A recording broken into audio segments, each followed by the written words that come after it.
আমরা সকলেই বুয়েট নিয়ে অনেক কৌতূহলী থাকি, কিন্তু আমরা কখনো কি জানি যে বুয়েটেরও একটা অন্ধকার দিক আছে? প্রত্যেকটা ভালো জিনিসেরই একটা অন্ধকার দিক থাকে। সো আমরা সব জায়গাতে, ভিডিওতে, সব জায়গাতে, ইউটিউবে, ফেসবুকে আমরা সব সময় বুয়েটের পজিটিভ দিকগুলো দেখি। যখন আমিও এইচএসসি লেভেলের স্টুডেন্ট ছিলাম তখনও বুয়েটের পজিটিভ দিকগুলোই শুধু দেখছি, কখনো বুয়েটের নেগেটিভ দিকের কথা শুনি নাই বা কেউ কখনো আমাকে বলেও নাই। সো আজকে আমি বুয়েটের পজিটিভ না, শুধু নেগেটিভ দিকগুলো নিয়েই কথা বলবো। সো একটা স্টুডেন্ট যখন এখানে আসবে তখন সে পজিটিভ দিকের গুলো দেখবে ভিডিওতে, সে কখনো নেগেটিভ দিকগুলো দেখবে না বা কেউ তাকে কখনো বলবেও না। সো সে, তার একটা এক্সপেকটেশন থাকবে ওই অনুসারে যেটা সে দেখে আসতেছে, বাট যখন আসবে বুয়েটে তারপর দেখবে যে না, লাইফটা অন্যরকম।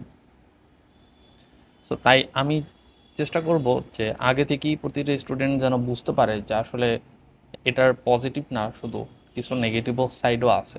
সেই বিষয়গুলো সে মানতে পারবে কিনা বা এই বিষয়গুলোতে তার কোনো প্রবলেম হবে কিনা সেইটা মেনেই যেন সে বুয়েটে আসে, নইলে অন্য কোনো অপশন যেন চুজ করে। সেটা হতে পারে কোনো প্রাইভেট ইউনিভার্সিটি বা বাইরে চলে যাওয়া। সো অনেক স্টুডেন্ট আছে বুয়েটে চান্স পাওয়ার পর 1 বছর বা 6 মাস পর বা 2 বছর পর বাইরে চলে যায়।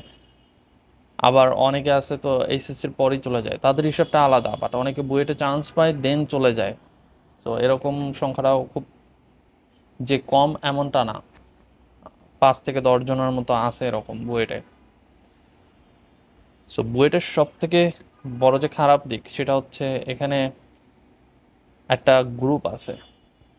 আচ্ছা, আগে একটা কথা বলে নিই, কিছু স্টুডেন্ট আছে যাদের উদ্দেশ্যই থাকে শুধু বুয়েটে চান্স পাওয়া।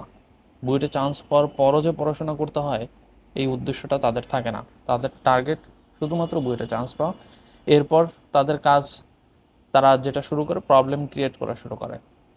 পরীক্ষা হবে, পরীক্ষার আগে বয়কট শুরু করে। আচ্ছা, ভার্সিটি লাইফের বিষয়টা এরকম, যেমন তুমি কলেজে যেটা দেখছো যে পরীক্ষা একটা নির্দিষ্ট ডেট থাকে এবং ওই ডেটেই পরীক্ষা হয়। বাট ভার্সিটি লাইফে এমন যে এটা স্টুডেন্টরা যখন বলবে তখন এক্সাম নিবে অথরিটি। সো অথরিটি জোর করে এক্সাম কখনোই নিতে পারে না এখানে। স্টুডেন্টরা যদি বলে আমরা 20 তারিখ থেকে এক্সাম দিব, তাহলে অথরিটি তখনই নিবে।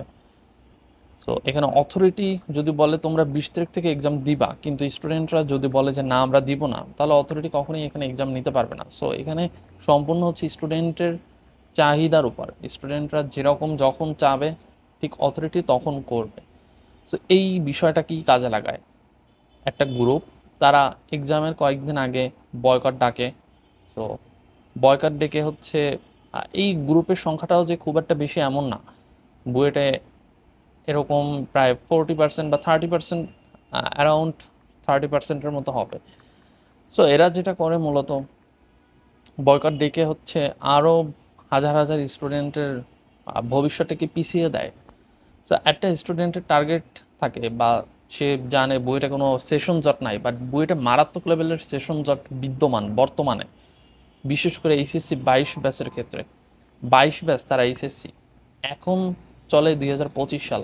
সো এখন তাদের হিসাব অনুযায়ী সেকেন্ড ইয়ারের লাস্টের দিকে অথবা থার্ড ইয়ারের শুরুর দিকে থাকার কথা, কিন্তু তারা এখন সেকেন্ড ইয়ারের প্রথম টার্মটাই শেষ করতে পারেনি।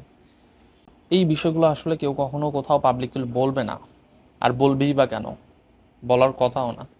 তো এই বিষয়গুলো তুমি বইটা আসলে বুঝতে পারবে এবং তখন কিছুটা হতাশা কাজ করবে। সেজন্য আমি আজকে এই বিষয়গুলো বলতেছি, যেন তুমি আগে থেকেই বুঝতে পারো যে বইটার ভিতরের অবস্থাটা কীরকম। বাহির থেকে যেরকম দেখা যায় অনেক সময় ভিতরে সেরকম নাও হইতে পারে, বেশিরভাগ ক্ষেত্রেই ভিতরে সেরকম হয় না।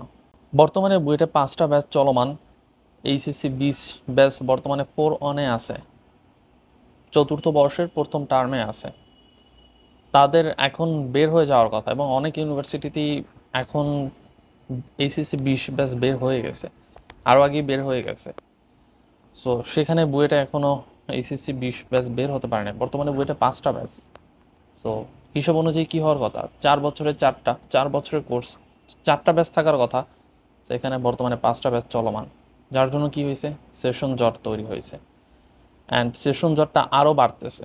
বিভিন্ন ইললজিক্যাল লেম লেম লজিক দিয়ে তারা হচ্ছে এক্সাম বয়কট করে।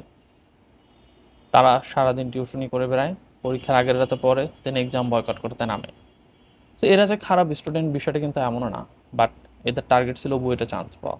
বুয়েটে চান্স পাওয়ার পর এদের আর কোনো লক্ষ্য নাই, লক্ষ্যই এখন এক্সাম বয়কট করা। তো বিষয়টা এখানেই। সেকেন্ড আরেকটা বিষয় সেটা হচ্ছে, অনেকেই ভাবতে পারো যে বুয়েট ফুললি আবাসিক একটা ইউনিভার্সিটি, বাট না। এখানে যেহেতু 5টা ব্যাচ চলমান, সেশন জট চলতেছে, তো এখানে হলের সিট সংকটও তৈরি হয়েছে। তো বর্তমানে অধিকাংশ শিক্ষার্থী হলে সিট পাচ্ছে না। সামনে যে ব্যাচগুলো আসবে, এসএসসি 25 ব্যাচ যেটা ঢুকবে বুয়েটে, তারা হয়তো খুব কম, প্রতিটা হলে হয়তো 30 থেকে 40 জন হাইয়েস্ট সিট পেতে পারে। বাকি 200 থেকে 300 জনের মতো সিট পাবে না হলে। সো এখানে তীব্র সংকট চলতেছে হলের সিটগুলোতে, যেহেতু 5টা ব্যাচ চলমান। সো হলগুলোর এমনভাবে ডিজাইন করা যেন 4টা ব্যাচের জন্য, এখানে 5টা ব্যাচ চলতেছে, যার জন্য একটা হলের সংকট তৈরি হয়েছে। এটা আমার মনে হয় এই বিষয়গুলো সবার জানা উচিত। উম, কারণ সে যেন এসে এখানে না দেখে যে তার বের হইতে হইতে 5 বছর লাগতেছে, অন্যদিকে তার ফ্রেন্ড সে অন্য একটা প্রাইভেট ভার্সিটি থেকে বের হয়ে গেছে আরও 1 বছর আগেই, তার তার থেকে সিনিয়র হয়ে গেছে। সো এই বিষয়টা নিয়ে অনেকের খারাপ লাগা কাজ করতে পারে, অ্যান্ড এগুলো কেউ কখনো বলে না। সো এই জন্য ভাবলাম আজকে একটু শেয়ার করি সবার সাথে।